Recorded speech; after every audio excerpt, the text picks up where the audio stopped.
kulanti waalana wareersan daawadayaal kusoo dhawaada idaacadda bugta ee beenta la hitidoodan kaga imaanaysa farcida deegaanka ceelasha biyaha ee duleedka magaalada Laascaanood ee xarunta gobolka Afgooye.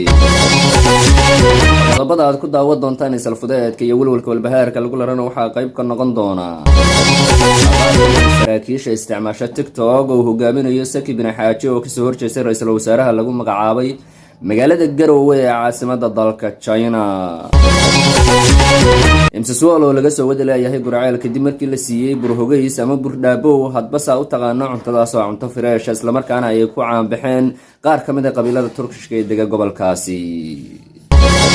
daawadayaal qodobadii salfudeedka walbahaarka walwalka lagu laray aad ka daawanaysaan idaacadda beenta iyo bugta la hitida farceeda deegaanka ceelasha biyaha duleedka magaalada Laascaanood ee gobolka Afgooye. inta ayay nooga egyihiin idin leenahay waa anigoo magacayga idin sheegi doonin oo idin leh share and follow and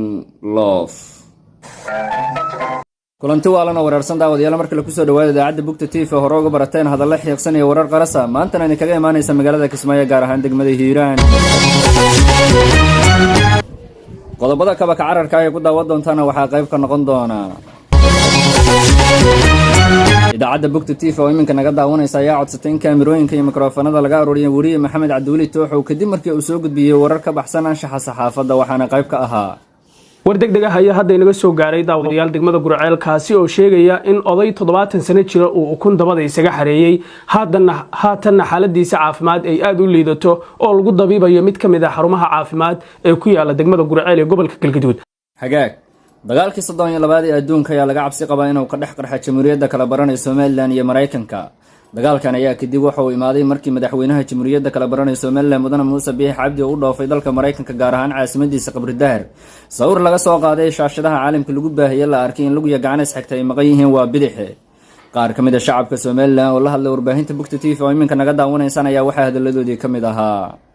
dadkan way waaleen xataa madaxweynahoodii lug iyo gacan leh xataa maba arkaan booriyaaleen sawirun ba iska dhigeen madaxweynaha ictiraaf u noqon xaq u kaaga doonay isagii waa go'aan hana loo doono madaxweynaha iyo dhammaystiran hana loo keeno